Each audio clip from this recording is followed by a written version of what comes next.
Well, I'm standing here with Allie Sanchez. She is the sister of Blayne Caruso. Blayne is a 14-year-old boy that went missing. You can see our community has really stepped up and come out to search for him. We're at the Florida Elks Youth Camp Yep. right now. They have about 400 acres. We've got people out on foot, on horses, on four-wheelers. There's been some misinformation out there, and Allie is going to help to fix that and let you guys know what's really going on. Yeah, so they said first of all that he was autistic and he's not.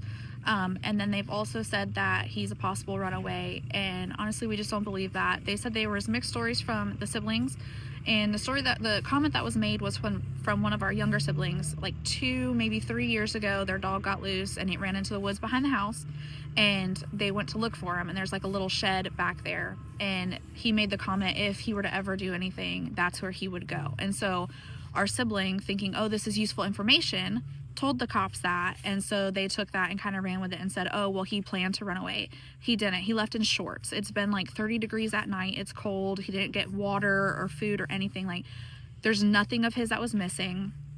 He did walk away with a tablet, which he was not supposed to be using. The kids are monitored with the tablets, but the tablet that he took, everybody's like, oh, he'd be in trouble, and home was tough and all these different things.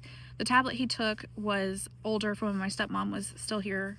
She passed a couple years ago, and she bought it for them as kids. So the parental guides or blocks is literally for like a 5 or 6 year old to use. So you can't access a web page.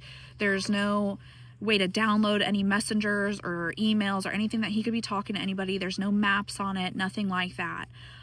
So we're not even sure what game that was already on there that the kids had that he may have been playing. There's no use for him for the tablet. It's an Amazon tablet, and it's not able to be tracked. We've asked the police. They said that it would have to, the blocks would have to be taken off of it if he found a way over those, to download some type of online game or something like that. And then we would have to have the login and the password for an email account or an online game or anything he might use on it. And then they would have to subpoena those companies to get information. So the tablet is basically a dead end on finding him. They don't have any computer. There's no Xbox or anything like that. Honestly, my dad, like I said, my stepmom passed away. My dad has 7 kids out there, and they just don't have a lot of the electronics and online things like most kids would have. But they have a farm, basically. They have donkeys and cows and goats and pigs and all the things. So the kids are outside. They have a way better life. Right. If kids do, they're outside, they're playing, they're doing things like that. Yeah. And Blayne is one of the older ones, so he's with my dad the majority of the time. Like, if he's not in school, a good 90% of the time he's with my dad doing whatever my dad is doing. So he's not one to go hang out with friends. We did, the police and whatnot contacted people from school, and they all said he's more of a loner. They've never even talked to him on the phone outside of school. They've never seen him outside of school. So the possibility of him going to a friend's house, like, there's nobody even nearby. So we're pretty positive that he's not doing that either. Right. And I was saying earlier that he normally goes to work with your dad, but your dad was at a retirement community. Yeah. He was working at a retirement community for like 3 days, and just kids weren't allowed, so he wasn't there. And he was at home.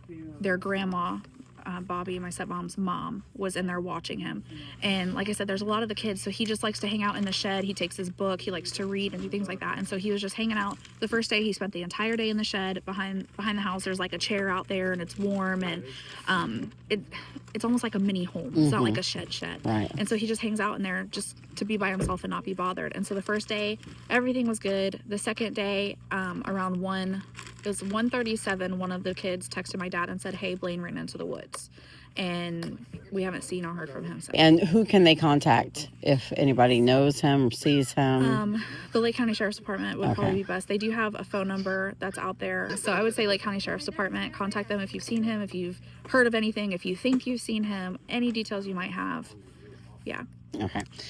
And I'm going to say, please be kind. Yes. The family has gotten some really harsh and hateful comments that are unnecessary. We know hurt people, but we're hurting right now, and we don't want to hurt you. So keep your comments to yourself if they're not kind. He is loved very much. You can tell by the community turnout.